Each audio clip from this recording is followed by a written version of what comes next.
Hello and welcome to this webinar on basics of export controls. I'm your moderator, Jenny Alton from the New York Small Business Development Center Central Office. This webinar is hosted by the International Trade Department of the New York Small Business Development Center. The NYSBDC is a network of 20 campus-based centers and many more outreach offices located across New York State, along with a central office based in Albany. The NYSBDC is a U.S. Small Business Administration resource partner. Our free advising, education, research, and advocacy services are made possible by funding from the SBA, New York State, and our host campuses.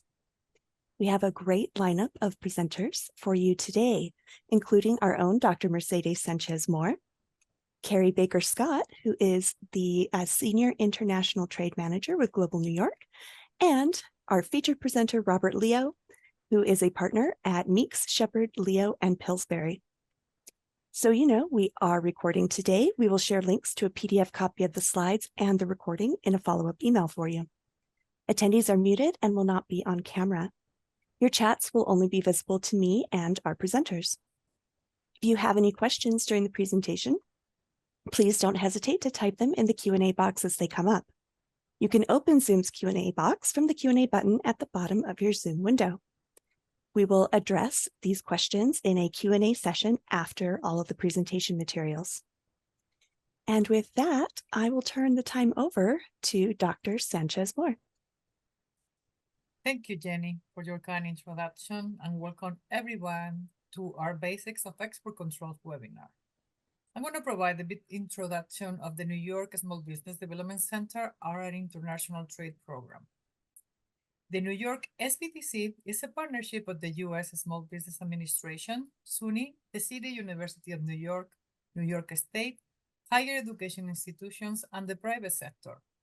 The SBDC provides one-to-one business advisement, training, and research in support of entrepreneurship and economic development for the state of New York. The International Trade Initiative is a special program within the New York SBDC network, which is housed and part of the SUNY network of 20 regional centers and 72 outreach and satellite offices. 98% of the population in the state of New York is within 30 minutes of an SBDC service location. The New York SBDC International Trade Initiative supports SBDC clients statewide with expertise and experience on international trade and trade compliance. We also provide SBDC staff with professional development, increasing trade advising capabilities statewide. All of our services are free, customized, and 100% confidential. We help small and medium-sized companies become globally competitive by providing export development and import operations assistance through one-to-one trade consulting, market research, innovative training, and links to additional export resources provided by our partners, Global New York, the U.S. Commercial Service of the Department of Commerce, the Small Business Administration, Exim Bank, and other public and private organizations. The New York SBDC can help your business become a successful competitor in foreign markets by helping you plan and implement your export strategy. Our international business consultants are available to assist retailers, manufacturers, high technology, and even service companies with export planning and other areas such as export readiness reviews, export business plans, targeting international markets, selecting sales and distribution channels, legal considerations and licensing, logistic procedures and documentation, market research and trade statistics, and international financing options. If you are successfully operating a business in the United States, you owe it to yourself to consider exporting. Many small businesses have products and services with international market appeal, but are not certain or do not know how to proceed. The New York SBDC is here to help. We invite you to contact one of our 20 centers and schedule a non-cost session with a New York SBDC certified global business professional and realize your export potential today. And now, it is my pleasure to introduce Carrie Baker-Scott. Carrie is a Senior International Trade Manager with Empire State Development Global New York team.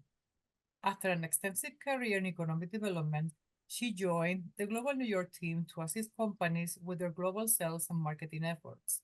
She has an MBA from Boston College and holds the designations of Certified Global Business Professional and Economic Development Professional. Please, Carrie, go ahead with your presentation. Thank you, Mercedes. I'm with Empire State Global New York. For those of you not familiar with our organization, we are the international arm of New York State. Our mission is to help New York State small businesses export their products and services. We also help attract international businesses to consider expansion in New York State. We're based in New York City with regional representatives scattered amongst the state. I am in Rochester, New York. I cover the Finger Lakes region and Central New York, and would be happy to put you in touch with the appropriate person for your geographic region. Just to give you some quick facts on exporting, 95% of the world's population is outside of the US, and 75% of the world's purchasing power is also outside of the United States. Trade represents 57% of the world's $97 trillion economy in 2021. For those companies exporting, they tend to grow sales at 24% and experience greater job creation and employee earnings compared to non-exporters. Unfortunately, only 1% of US small businesses export their products and services, and we would very much like to change that. 94% of the 37,000 companies in New York that export are small and medium-sized businesses. And these manufactured products support over 250,000 jobs, which is huge, and represent an estimated $106 billion in total exports. New York is the fourth largest exporter behind Louisiana, California, and Texas. Our primary export country is to Switzerland. Our primary import country is from China. Global New York has foreign offices throughout the globe. We're very excited that we will be adding in October some new service areas, including the Middle East, Pan-Asia, and further coverage of Central and South America. I'm going to very briefly mention our three primary programs. The first is our Export Marketing Assistance Service, or EMAS, the Global New York Grant Fund Program, and the State Trade Expansion Program, or STEP. Our Export Marketing Assistance Service is a free service for eligible New York State companies. So a company can choose up to 2 markets per 12-month period, and our foreign office will provide them with market intelligence and a list of sales agents and distributors. We have some eligibility requirements for this program, which you can read at the bottom of the screen. The Global New York Grant Fund is a reimbursable grant program to support small and medium-sized businesses to increase their exports. For-profit companies as well as not-for-profit organizations can apply. For-profit companies, we would reimburse for activities such as market customization, trade shows, trade missions, export education, product adaptation, market certification, and for not-for-profit organizations with a regional reach and experience in supporting companies through exports, they may apply for trade shows and trade mission, export education, and export consulting. Our State Trade Expansion Program, or STEP, is similar insofar as its purpose is to help companies increase the value of their exports, and we are partially funded by a grant from the U.S. Small Business Administration. Now, this page gives an idea of the different types of activities that we can award a grant for. The dollar amounts are subject to this year's program only, so I just wanted to qualify that. So for this program, we can reimburse for similar things to the state trade or the global grant program, including financial assistance award for travel, subscription service with the U.S. Department of Commerce, export training workshop, export insurance premium reimbursement from XM Bank only, international or qualified domestic trade exhibits, website content, foreign language translation, development of international marketing campaign, consultancy services, and compliance testing. In addition, we put together trade missions to support our New York companies. This past fall, we had a successful trade mission to India. In May, we partnered with the U.S. Department of Commerce for their Trade Wins Europe. This fall, we're going to Africa Health in Johannesburg. And in the spring, we are going to have a trade mission to the Caribbean. The date and the countries will be determined at a future date. Just to give you a real quick success story, Block Scientific, located in Bellport, New York, participated in our STEP program. They exhibited at the Clinical Lab Expo in Chicago, Illinois. It was very successful. They had meetings with over 100 export leads, and they closed sales within their first 3 months in excess of $150,000. So we find a lot of success stories come out of our STEP program. That concludes my presentation. I will put my email in the chat and now turn things back over to Mercedes. Thank you, Carrie, for presenting the services offered through Global New York. And now, it is my pleasure to introduce our main speakers of today's webinar, Robert J. Leo. Robert is a partner in the New York office of Meeks, Sheppard, Leo, and Pillsbury LLP. The firm's practice focuses on U.S. and international law and regulations affecting exports and imports. Bob is a cleared advisor of the U.S. Department of Commerce and the U.S. Trade Representative on Customs and Trade Facilitation issues affecting U.S. exporters and has served in that capacity for over 2 decades. He was reappointed in 2022 by the U.S. Department of Commerce and the Office of the U.S. Trade Representative to the Industry Trade Advisory Committee on Customs and Trade Facilitation. Bob is also a selected member of the New York District Export Council, which helps promote U.S. export in conjunction with the U.S. Department of Commerce. Please, Bob, go ahead with your presentation. Thank you very much, Mercedes, and hello, everybody. I'm coming to you from high above Lexington Avenue in New York City. My background is a little dark because if I turn on my light, I have a halo over my head, which I usually have a halo, but this one is much bigger if I turn my light on. So I will dispense with the light. I welcome everybody to this presentation. Just as a side note, I am a product of New York State myself. I was born in White Plains, grew up in Dutchess County, attended school at the University of Albany, and then went to Brooklyn Law School before it was cool. Before Brooklyn was cool, I was there. And then now working and living in Manhattan. So I'm proud to be a New York product, and nobody's exported me yet, although certain family members I think would be happy to get me out of here for a while. Anyway, back to the substance here. So the basics of export controls. We start with 2 primary questions. What are export controls and why are there export controls?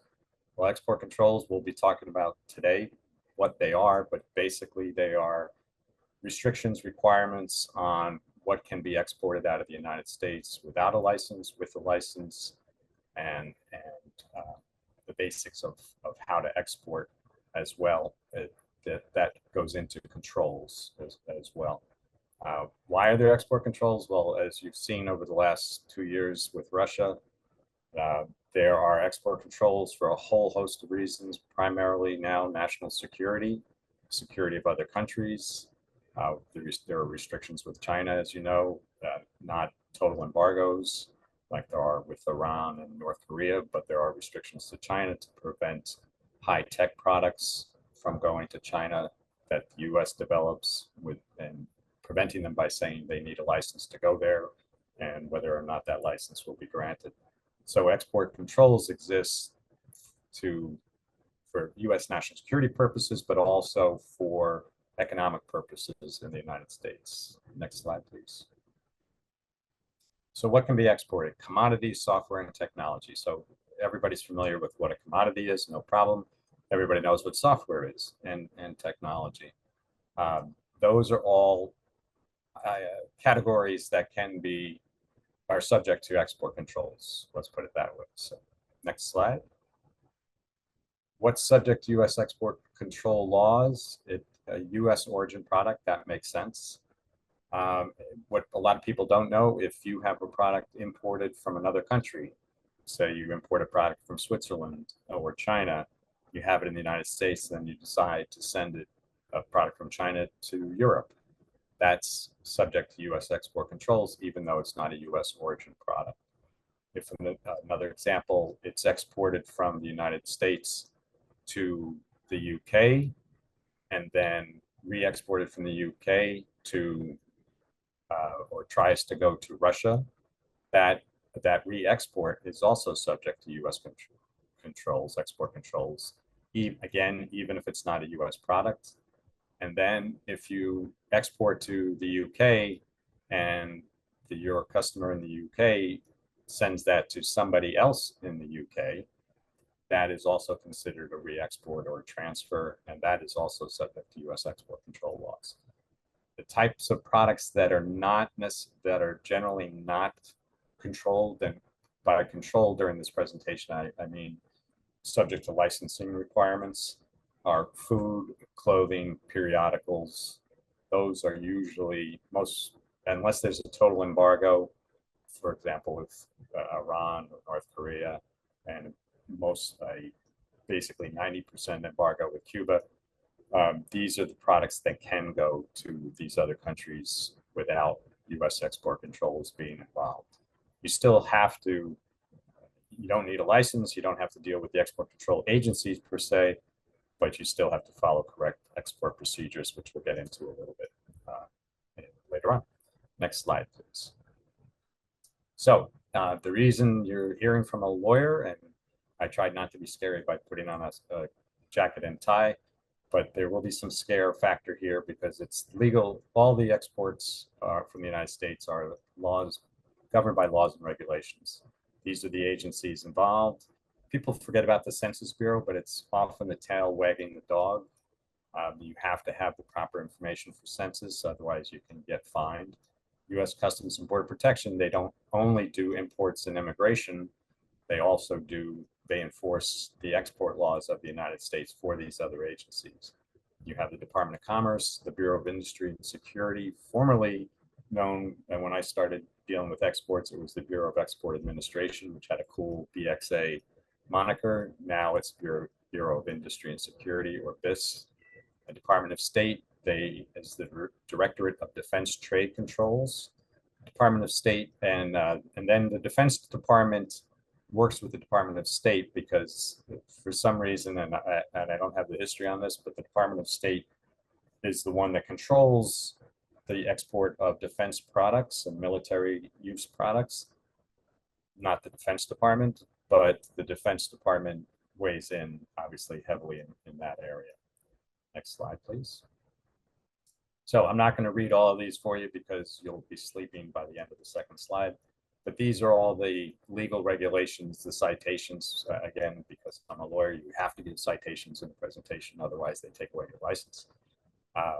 So you have the Bureau of Census, Bureau of Industry and Security, the Department of Treasury. These are the acts. You've heard a little bit about Trading with the Enemy Act. That comes up a lot in news articles. The International Emergency Economic Powers Act is what the president issues proclamations on exports, the proclamations on bans on certain products to China that the president has issued over the years. On Russia, it comes out of the IEPA authority. Next slide. And one more, the Department of State. So again, the ITAR is International Traffic in Arms Regulations. That controls military items or very high-tech items used in space or the military are under the control of the Department of State. Next slide. Penalties.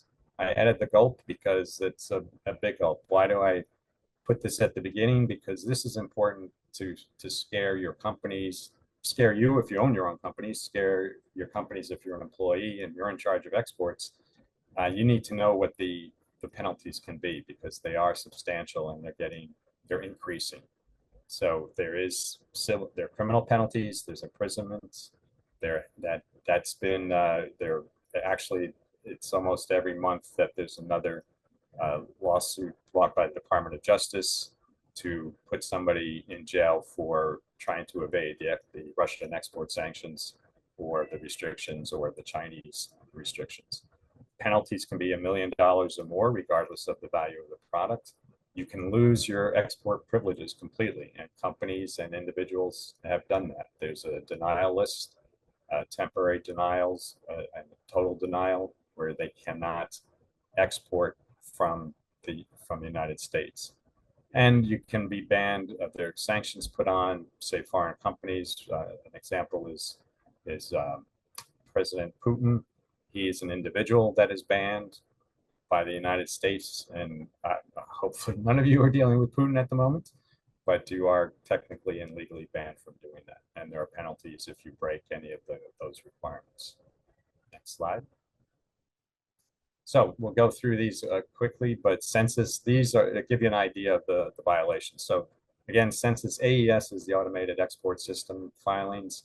You have to, and when you export, you have to get a freight forwarder. It's a company that moves the freight from your warehouse to the port and takes care of that, and also is the company that either your company as an exporter can do it, or they will do it. They'll enter the information that census requires, which is a lot of information, into the automated export system, and file that information ahead of time before the goods, your product, leaves the United States.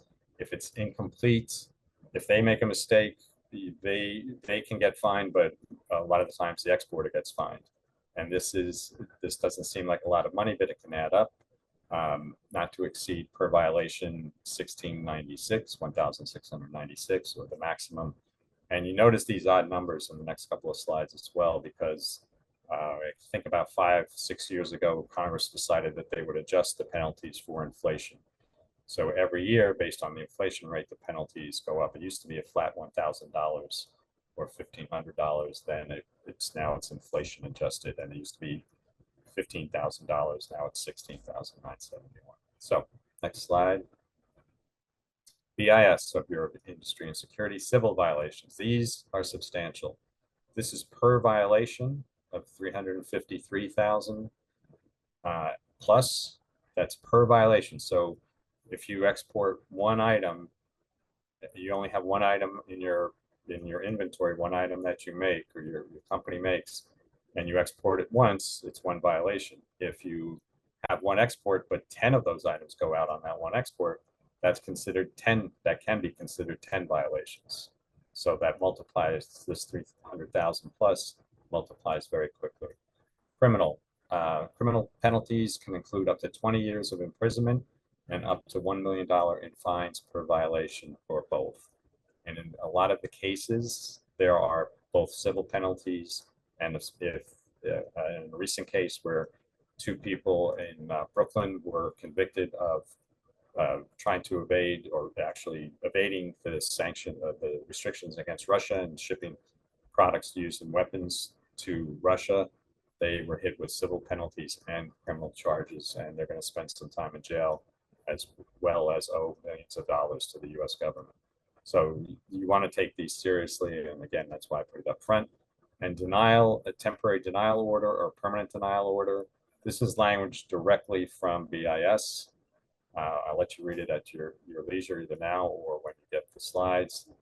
But basically, the takeaway is, even if you don't get the denial order, whoever does get one, you as another individual company cannot work with that other person. You cannot help that other person. You cannot deal with that other person in any way, because then you could be subject to penalties as well. Next slide, please. Penalties continued. OFAC penalty. OFAC is the Office of Foreign Assets Control. This is the Department of Treasury that's involved. Civil, this is 368,000. The numbers don't match from the different departments, but they're still substantial. Again, the criminals, same, 1 million, 20 years in prison. And in the SDN list is the most common. What the OFAC, Department of Treasury, does is they'll put an individual or entity on the specially designated nationals list. And what this means is you cannot deal with that person or entity. Nobody can deal with that person or entity without getting a license from OFAC first. Putin is a good example. Kim Jong-un as an individual, another good example. There are thousands and thousands of people on here, not just for Russia and North Korea reasons, for drugs, for terrorism, a lot for terrorism, for drugs, and anything else that runs afoul of OFAC, of Department of Treasury, or U.S. law, they can put on the SDN list. And you can say, well, I can try to get a license. I would warn you against that, unless you've researched it and there is some sort of an exception maybe that you can get, because there's a policy of denial, and also it puts you on, you say, hey, I don't like Putin, but I want to send him some Cuban cigars. That's, that's like two buzzers going off on both sides there, but it's a policy of denial. If you decide you want to apply for a license for that, I wish you would not do that, but it also puts you on the radar of the Office of Foreign Assets Control, and believe me, they have a very good list of people that they don't share with anybody else that are not on the SDN list, that are persons of interest, so to speak, that might be subject to policy of denial or being put on the list in the future. Next slide, please. State Department ITAR violations. Now, this is a different number here, 1.2 million plus, or of the amount that was twice the amount of the value of the transaction. So, whichever is greater. So the ITAR is very strict. There's also debarment. Debarment is basically like the SDN, but once it's debarred, there's no license granted, period. If a person's on the debarred list, they cannot be dealt with in any way, any form, any way whatsoever. And you can't, we have a lot of companies, they want to make commercial sales. If you're in a large company and you're listening, and the commercial people are telling you, we have to sell to Russia, we have to sell this product to China, we have to sell to this person. What about if we do it this way? And they come up with a roundabout way to do it. That, or they say, we're not going to be involved, we're just going to help this transaction. We're not going to sell anything, but they're going to clear the money through our bank, something like that. That's facilitation, and that's also you can be sanctioned or penalized for facilitation as well as an actual transaction with somebody on the debarred list or somebody on the specially designated nationals list. So it's very important to keep these penalties in mind before you do anything. Exporting can be very easy, and New York State obviously can help you with exporting, but you need to know to whom you're exporting and what you're exporting. Next slide. So know how to export. I briefly said this before. You need a freight forwarder and other logistics providers. Are you going to use FedEx or DHL or UPS to export? That's fine. They know how to physically get goods to another country. They do know the export rules. They have that ability and that knowledge, but they rely on your information. Same with the freight forwarder. And my advice here is to get somebody that is vetted in some way, that has a track record. It could be a startup company, but you want to know they know what they're doing. You want to ask questions of them as to what they're doing, how they're doing it, what their staff is. If it's one guy in a closet somewhere and he says, yeah, I can do this, I can give you a great price, he better have some experience. He should have hopefully have worked for somebody else. Freight forwarders, this is an interesting, I think it's interesting, but again, my family does not, but that's okay. Freight forwarders are not licensed by the US government. On the import side, US customs brokers are licensed by the US government and have to follow a strict set of rules. They can lose their license if they don't. So the US customs brokers are very regulated and have oversight by US Customs. And if anything goes wrong, an importer can respond to Customs and say, hey, this broker is not doing what they should be doing. Freight forwarders don't do that. Freight forwarders are not licensed by the US government, by the Federal Maritime Commission or anybody else. And there are a lot of freight forwarders that just set up shop to get goods out of the country. And Miami is a big transshipment point to to South and Central America. Most of it is legal, but there are a lot of freight forwarders that set up shop just to get goods out of the country, and they say they'll take care of it, don't worry about it. That's if you don't know who they are or they don't have a good track record, then you should worry about it. Logistics providers are the companies, people that the freight forwarder hires to help them. So trucking companies, rail companies to get the goods, airlines to get the goods out of the United States. So you want to know who those logistics providers are. And one of the main reasons, not only for good business practices and so you don't lose your money or you don't lose your product, is that some of these freight forwarders and logistics providers can be on the bad guys list that the US has, that have been found to have been enabling bad exports out of the United States, illegal exports out of the United States. So you want to know who you're dealing with and know how to export. So you need somebody that knows the system. There are a lot of customs brokers that also have a freight forwarding arm. Some of the bigger ones, aside from the couriers, but there are some bigger, larger companies that are customs brokers that handle imports and exports. Those are good freight forwarders to use because they know, even though their freight forwarder part of their business is not licensed by a U.S. government entity, their import business is, and they have a good reputation to protect. So you want to make sure you know who you're using and what they can do for you. Next, please.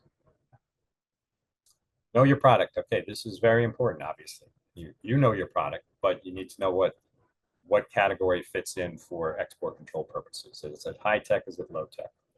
Commodity, software, or technology? What is its material composition? What is it made of? What's its function, intent, and intended use? How does it work? What is it going to be used for?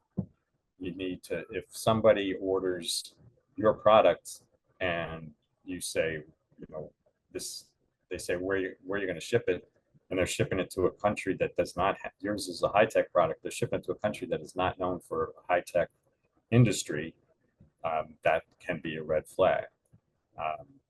Export classification. You need to know HTS is a harmonized tariff system subheading or harmonized tariff system code or number people refer to. Schedule B is a code similar to the HTS just for certain exports. And then the ECCN is the export control commodity number. You need to know what these numbers are, both HTS, you can use HTS instead of Schedule B. And we recommend that because HTS covers imports and exports.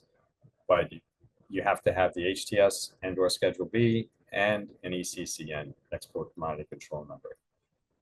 Just to give you an example, export commodity control number for food doesn't exist. It's not subject to export control laws. A export control number, ECCN, for a monitor, like a computer monitor, is EAR. Most of them are EAR 99, just for a monitor. That's just a general ECCN that allows an export without a license. Then if you get more high tech, the computer itself, it's going to be 5A002. Or if it's a off-the-shelf laptop that I'm using today, it'll be 5A992C. And I can hear eyes glazing over right now. But what that means is there's certain controls that it cannot be sent to certain countries without a license, or certain people without a license.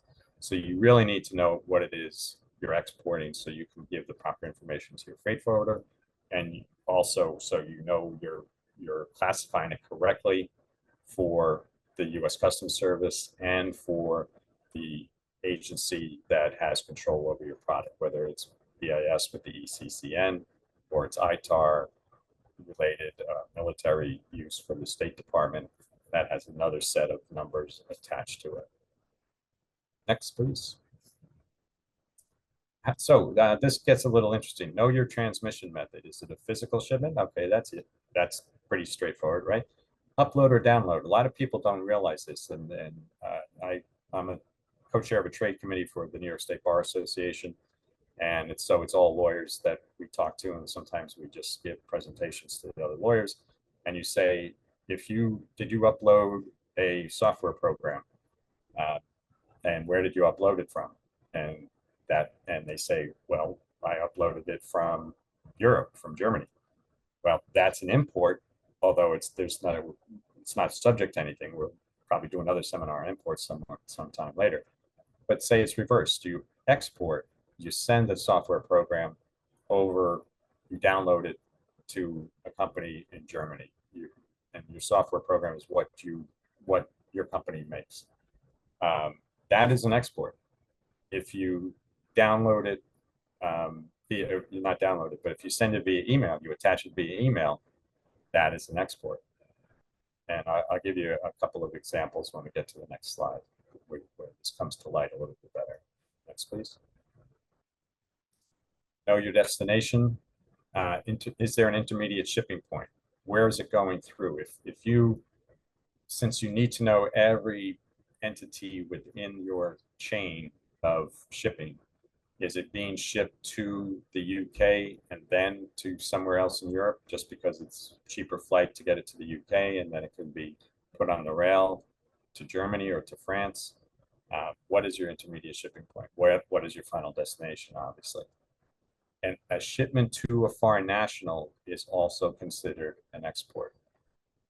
So a ship to the UK to a Russian national in the UK might require a license, even though you're sending it to the UK, which generally you don't require an export license to go send anything to the UK. But if it's going to a Russian national, then it's considered an export to Russia, and you need to know whether you need a license for that. Another example, provide access to an Iranian graduate student at University at Albany, my alma mater. That is what's called a deemed export.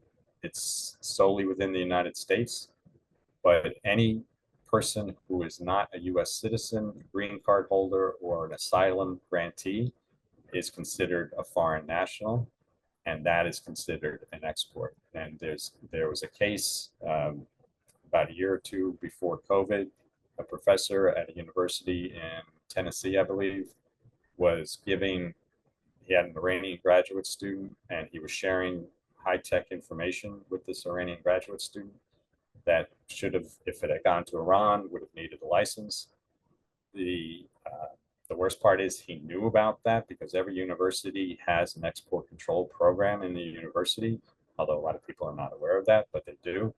And the people were telling this professor, hey, you should get a license, or you should stop doing this until you figure out whether you need a license. He said, no, don't worry about it. I know all the rules about exporting. It's fine. Well, that professor is now serving his 3rd or 4th year in jail because he deliberately avoided the export controls of this giving technological information to an Iranian foreign national. So you need to know where it's going, whom it's going to, and their nationality to be able to determine whether you need a license or not. So if somebody says, there's 2 ways. Somebody says, hey, I'm a US, I've lived in the US, I'm a resident in New York City. The next question is, what is your nationality? And it's obviously in New York City, there are tons of nationalities from every single country. Are they US citizens? That's the question. And a lot of companies, we've advised companies where when you go to sign in, and for those of you working at companies, you go to sign in and they say, please put your name and your email and your company. There should be a column there that says citizenship. And HR people will tell you, you can't do that. That's discriminatory. The answer is no, it is not, because it's national security. You have to know, if you're coming in and you're doing some high-tech work or even low-tech work, you need to know your product, obviously. You need to know if it's controlled, how it's controlled, if it's controlled, but you also need to know who's coming into your facility to see that product. And for example, products that are controlled by the State Department need to be kept separate from your other products in a separate company location or a walled off location within that company. And I've been to companies in Utica and around New York State where the ones that were good had a like a locked door and it said ITAR controlled, or they had the door wasn't locked, but they had the safe with ITAR, or a filing cabinet that said ITAR and it had a special lock on it, because they knew what they were doing. Other companies, the first thing I noticed was they didn't ask my citizenship. I mean, it sound like I'm from New York, I guess, but that's part of the United States, but they didn't ask my citizenship. And then they showed me around everything and I could ask questions. And I said, what is that over there? Oh, that's, high-tech laser that we're developing. I'm like, great, that's great. So I wrote up a report and told them what they were missing. So this, you have to know to whom and where you're sending this product. Next.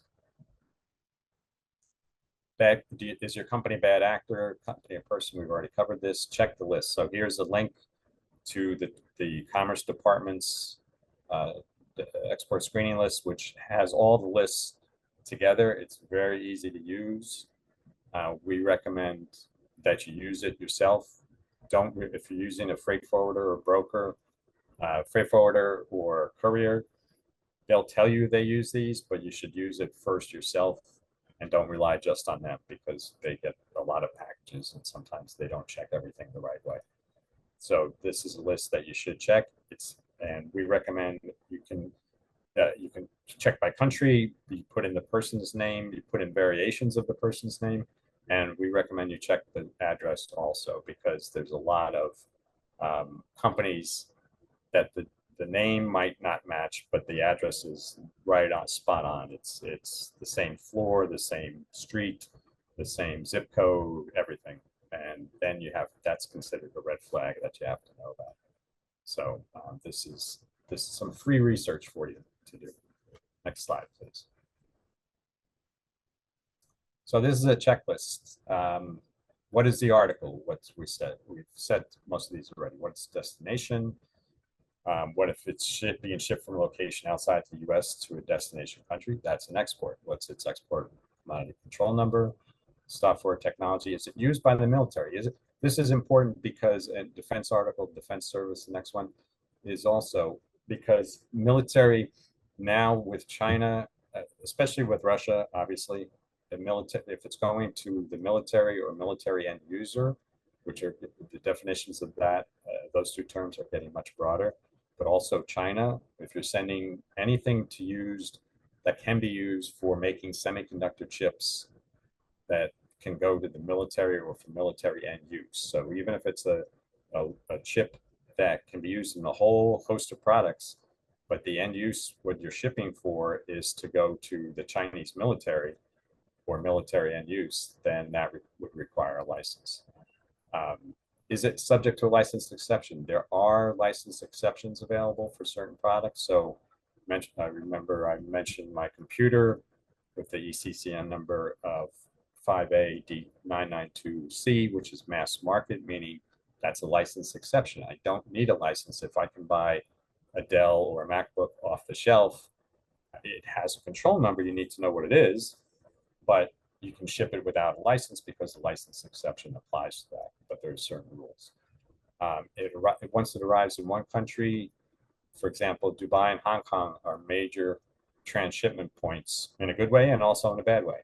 Is it re-exported to another location? We've had a lot of cases where a company or person is shipping to, let's say, the Mohammed Trading Company in Dubai. Well, it's a trading company. They're not selling. They are selling, but they're not keeping it there. They're selling it somewhere else. The same with Hong Kong. Hong Kong now, for U.S. export laws and regulations, is considered China.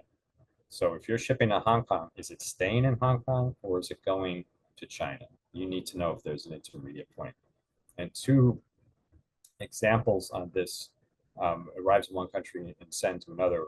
One is a long time ago, a company was sending one of these huge microscopes used for medical purposes to the commercial people. Said, oh, we have a doctor in Mexico that wants to buy this. And it was then a $250,000 microscope.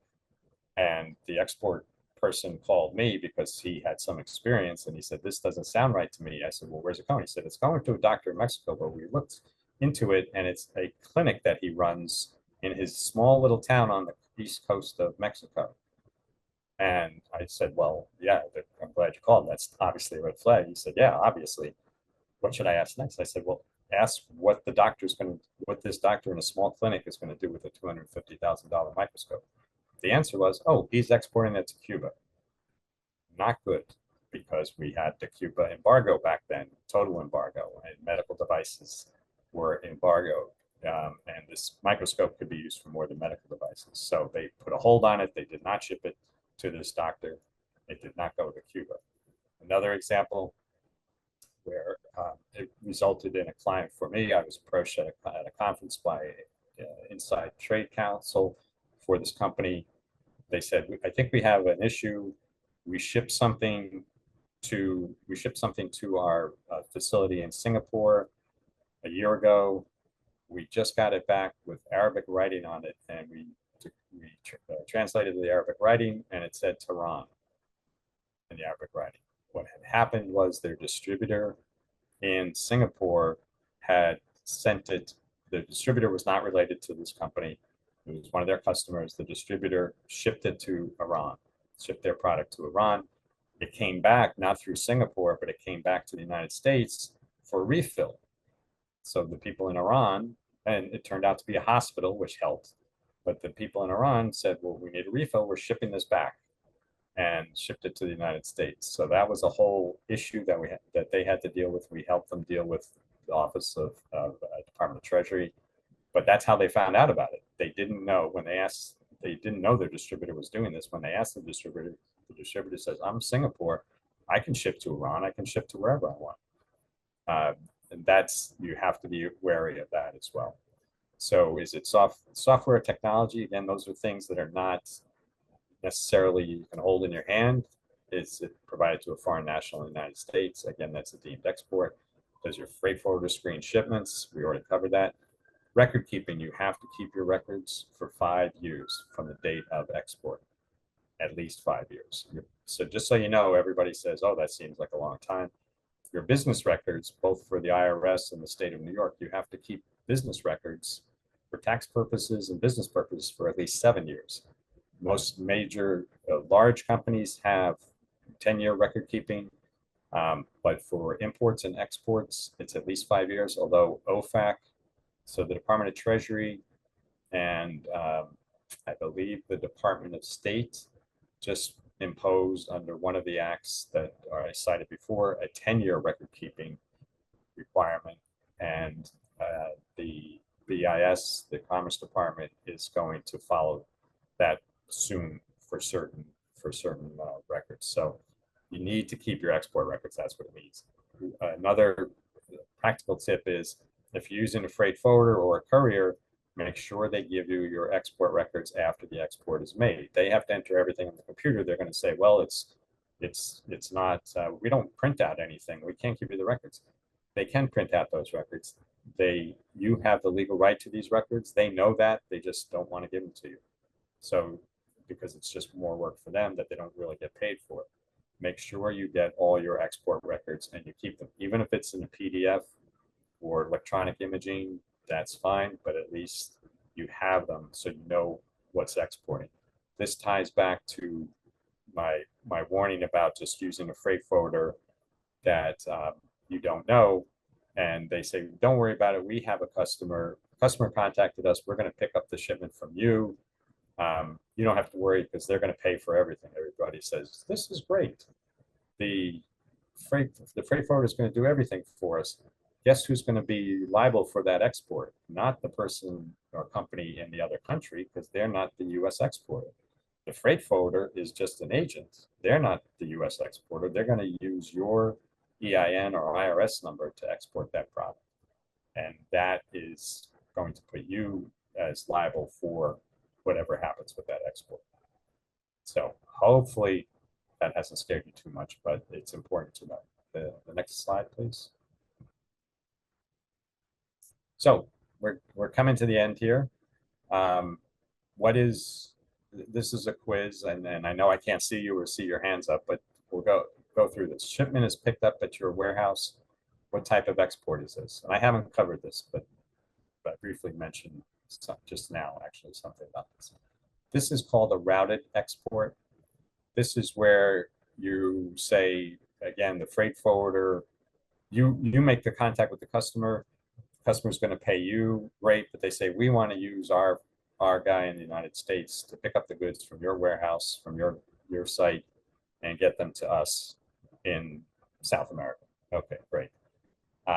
That's a routed export. That's where you need to know who is going to be liable for that export, because all you're doing, you're making the sale basically in the United States. You're leaving it as soon as you're not taking title, you're losing title as soon as it goes out your door, unless you've changed the terms of when the title passes. So you're not insuring it to get out of the country. You don't want to pay for insurance. You don't want to be responsible for the export if there's physical damage or anything like that. So you say, okay, but wash my hands of it. No, not necessarily. You need to know routed exports are a term of art that the Census Department can issue a penalty if there's a violation, because most of the time your name or number is going to be on those export documents as U.S. principal party in interest, or also known as U.S. exporter of record. So you need to be very careful about these. Sometimes it's much easier for a company or person to say, I don't want to be the exporter.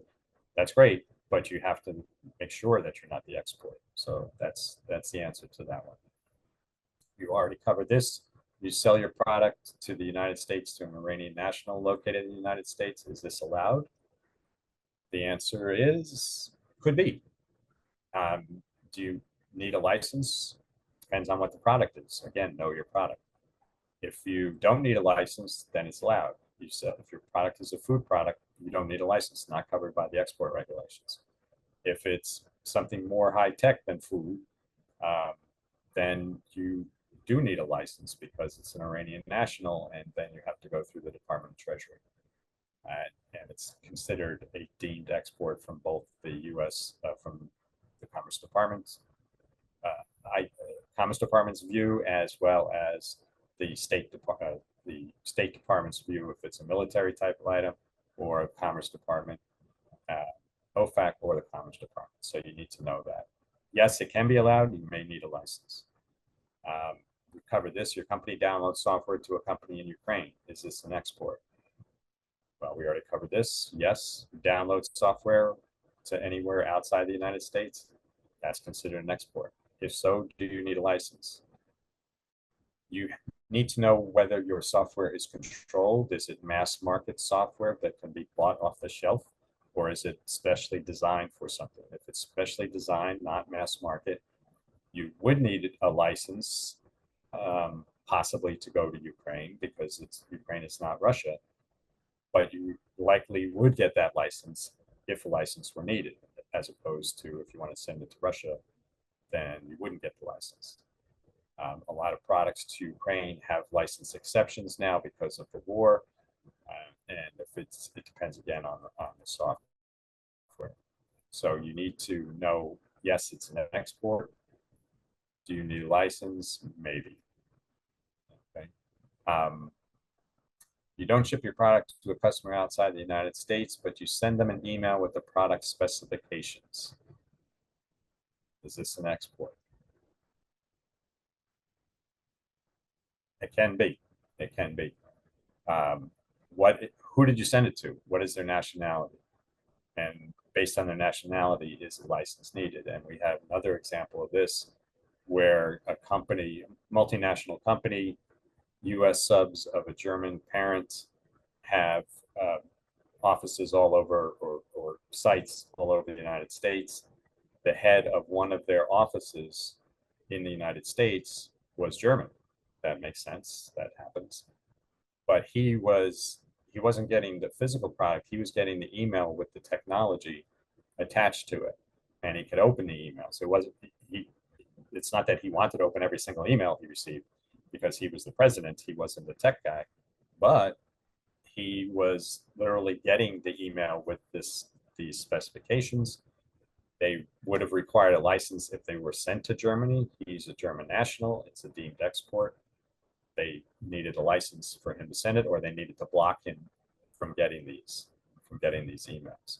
So you have to be very careful. And a lot of companies that are U.S. subs or U.S. companies that have foreign subs and deal all the time, then you want them to, they need to know what's going on, where it's going, which direction it's going, what is it, and have policies and procedures in place. And one other quick thing there is another company came to us and they said, and this was the export person who knew enough to, he knew the answer already, but he wanted to double check it. He called me up and said, we're redoing all our servers. We're putting them in different countries.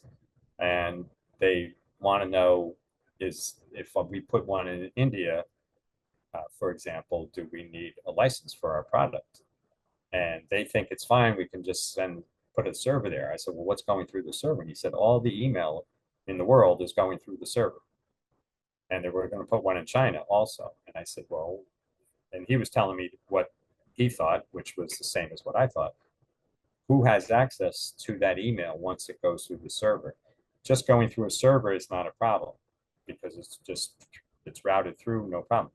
Who can access those emails from that server? And one of the answers he found out was the employees in India could access the information on the emails just by going into the server and clicking on a certain program. That would have been considered export of their technology or their information or software, whatever they were sending through the server. So they needed to rethink where their servers were going to be and how to set them up. You need firewalls as well. Speaking of firewalls, and I think we still have some time, Mercedes and Jenny, I think so? Yes, we do. Okay. Speaking of firewalls, you also, and this causes a lot of consternation with companies, especially large companies, but you have to have a firewall so that, perfect example, Iranian nationals, North Korean nationals cannot access your information through the internet. So you need to have something that says where the inquiry is coming from, what they're asking for, but if it's coming from an IP address that's in Iran or North Korea, you can't do that without a license. You cannot give them any information without a license. So you have to have something that identifies where requests are coming from, as well as if you get a legitimate request and somebody says, we need to ship it, we need to change our shipping, now it has to go through Dubai. Well, why does it have to go through Dubai? What's the reason? And we did have a client with the Russian sanctions. They were owed money from Russia from before Putin's invasion. And they said, we want to get this money back. And the compliance people were rightly telling them, as well as their legal people, saying, forget it, you're not going to get it back now, probably never at this point, but don't worry about it. And then 3 months later, the commercial people came back to them with, hey, we can get a bank we got a guy in Turkey, or now Turkey, I guess, if that's the correct pronunciation. We have a guy there that will buy the product from us, even though we already sold it, but he'll reimburse us and he'll get the money from Russia. And can we do it that way? And the compliance people said, no, you cannot do this. You're not getting this money back. And then just last month, actually, another 3 months went by. What about if we use cryptocurrency? No. The answer is no. There are certain red flags. If you go on the Commerce Department website for BIS, it's www.bis.doc.gov, and just type in red flags. I didn't include that link. I probably should have, but it gives you all the red flags that you would need to know to not have any problems to avoid problems with export controls and exports. One is transshipment points, Dubai, Hong Kong. Another is somebody wants to pay in cash. But now one is they want to pay in cryptocurrency. Well, why? Why do they want a cryptocurrency? Where is the transaction originating from? You need to know banks involved. You need to know the logistics providers involved. Another red flag is they've only ordered like 1 or 2 products a year from you, 2 shipments a year. And all of a sudden they want 10. And we did have a client that had medical light devices that all of a sudden they had been shipping to Kazakhstan, about maybe 5 shipments a year. And all of a sudden they got an order. This was just in the last year. They got an order for 20 shipments. Well, Kazakhstan didn't need that many shipments at one time. Guess where the extra shipments were going? So those are red flags, and the Commerce Department has a long list of them that are very good to look at, that raise your suspicions. And anything out of the ordinary. Some guy approaches you, an individual approaches you, and you usually sell your products to companies. And he says, I want to buy X amount of your product. Well, what's he going to do with them? Because you could be on the hook for that. So I think I've scared you enough. I'm happy to answer some questions if we have some time. We do indeed, and we have some questions ready and waiting. Okay. And I would like to invite anyone who would like to submit a question. Please open that Q&A box at the bottom of your Zoom window, and that will allow you to type a question there. It's easy for us to keep track of them in that Q&A box. Okay, so the first question that came in, this person actually has a couple of questions. So they want to know about identifying the ultimate use. Does a U.S. exporter only need to identify the ultimate use of the product when the product requires an export license for a specific destination country? Good question. The answer is no. You need to know your ultimate use before you export, because whether or not the ultimate use might trigger a license, but you need to know what that ultimate use is. You design or you make a product or you sell a product for a specific purpose. That, to me, that would be the ultimate. That would be the use. If somebody wants to use it for something else, and they give you a different, we love your product, we're going to use it for this, then you need to know that. And I'll give you a quick example. We have a client that develops a part of facial recognition software.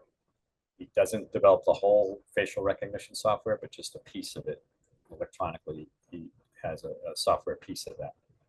And he was just approached by, I'm trying to think of the country, but it was not, it was Venezuela. And it was the police department of Venezuela, which wanted to buy his product through a distributor. The distributor came to him, just the Venezuelan distributor came to him in the United States, said, I want to buy your product because I have a customer is the Venezuelan police department. Well, Venezuela has certain sanctions, not as broad as Cuba. It's mostly on the Maduro government there, but the police department is part of that. And they are using facial recognition software to crack down on protesters and things like that. So once he knew, so his product had a use, but the ultimate use was going to be by a police department. So that would, if the police department is in a friendly country or not sanctioned, then okay. But if it's, even though you couldn't even get a license to send it to the police department of Venezuela. So I hope that answers your question, but you have to know what your use is before. It's not dependent on whether you need a license, it's the reverse. Thank you for that very thorough answer. And so this person had a second question, which was, where is the U.S. exporter required to document the ultimate use? In your records. I mean, you have what you make and what it's used for, and the possible uses. You have to have that in your records. We've had examples where people say, well, you know, I'm trying to think of an example that's just not too far-fetched, but well, we made it for this situation, but somebody wants to use it for something else. And I'm trying to think of what it is, like a PCR machine so to use to detect COVID, but they want to use it to do DNA analysis. They want to modify it somehow for DNA analysis. Well, a PCR for COVID is entitled or can be entitled to an exception to go to certain countries, including Russia, or you need a license, but you might get the license. But a PCR machine for DNA analysis that can be modified for DNA analysis is not going to get a license.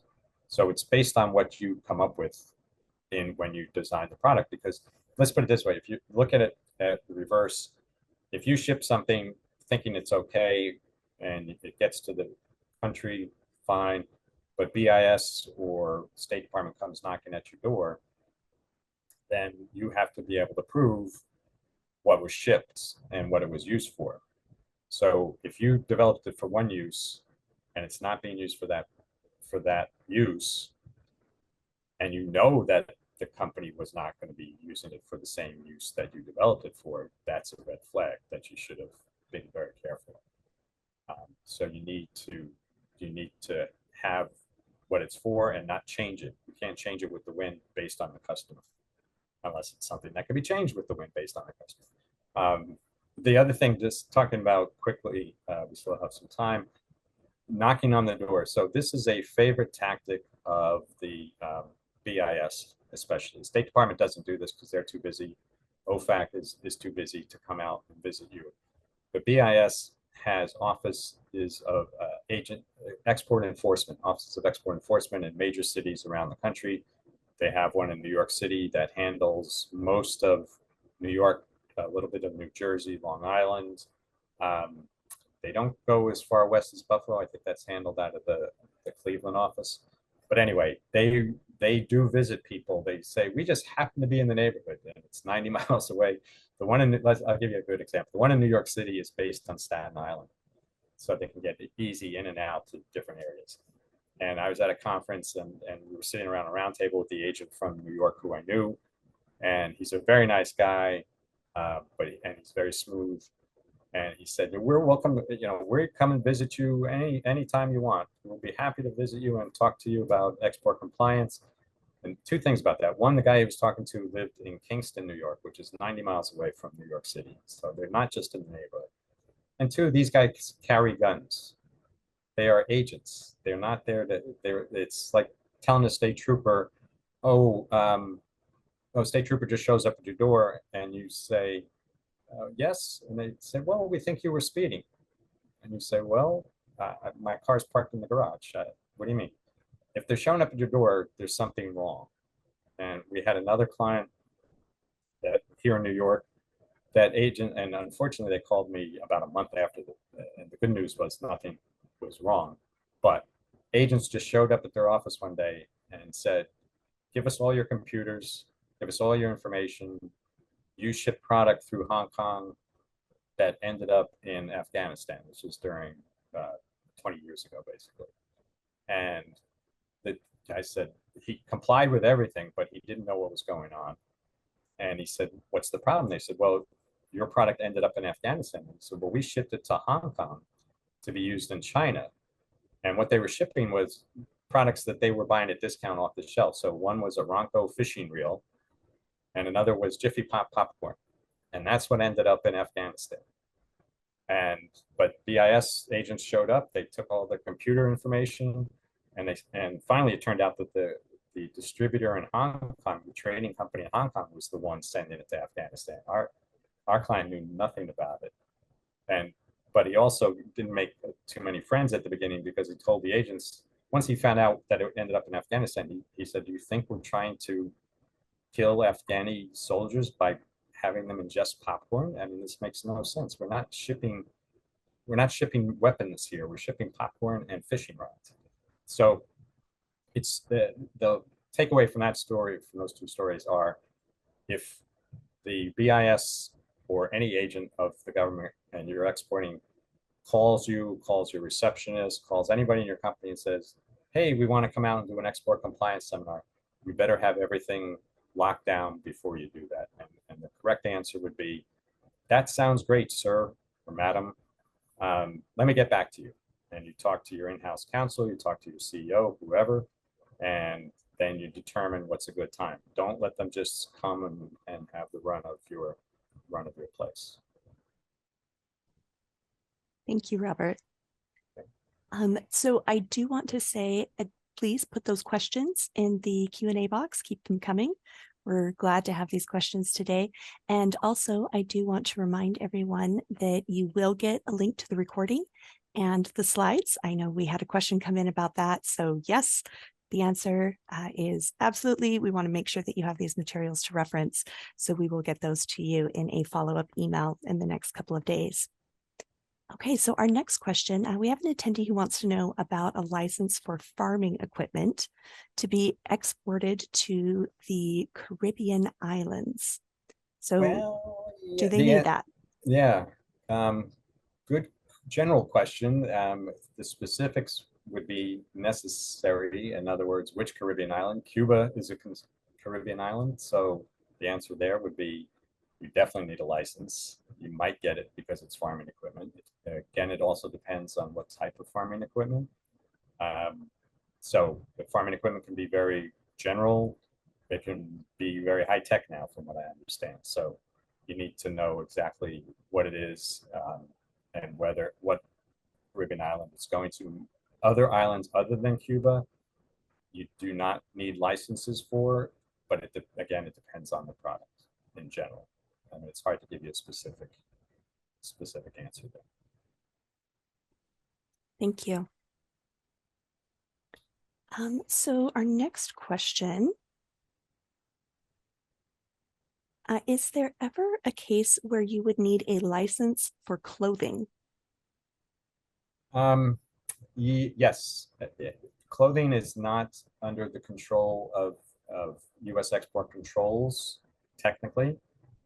However, clothing, there are general licenses, the government agencies issue general licenses for humanitarian purposes. So clothing to North Korea, you would need you should apply for a license, or a license exception, but you shouldn't just send it to North Korea. The same with Iran. It also depends now, actually, good question, because the US has banned the export of luxury goods to Russia, and certain clothing is considered luxury goods. So basically, clothing with a wholesale value of over $300. So if you're talking about designer type clothing, then you may require you would require a license. I don't think it would be granted, even though it's clothing. Depends on where it's going to. You know, exports to hospitals and charities are looked at very favorably. Exports to, you don't want to send clothing to the military, and designer clothing, I think they wouldn't give you. They don't want the oligarchs in Russia living the high life anymore, so you wouldn't get that either.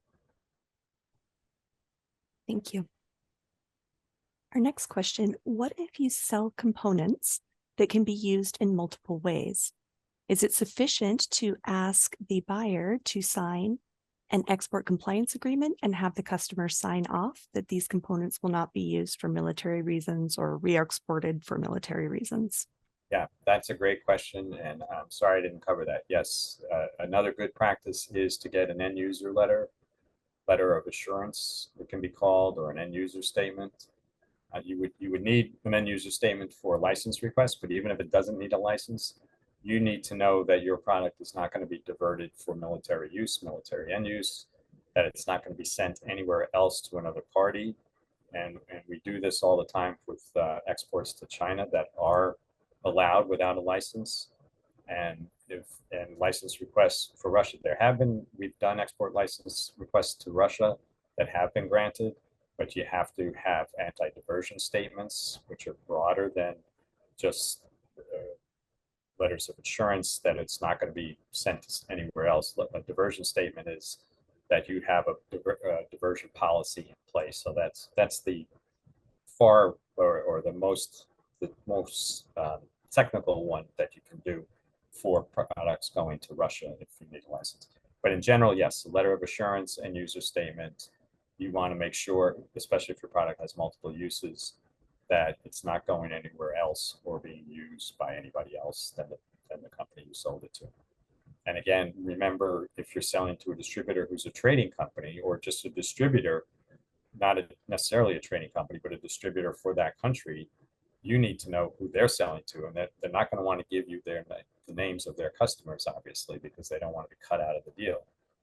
That's understandable, but they need to get end user statements. They tell them that they're going to be responsible, and they need to get end user statements on their own from those customers that it's not going to those types of parties, military end use, or sanctioned parties.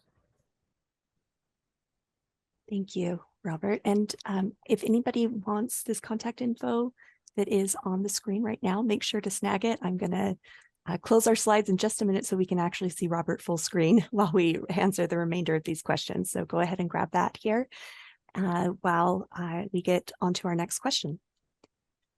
So similar, if an exporter sells to one of their clients and then that client re-exports to another country, which is under US sanctions, without the knowledge of the original exporter, so is that US original exporter still liable for this offense?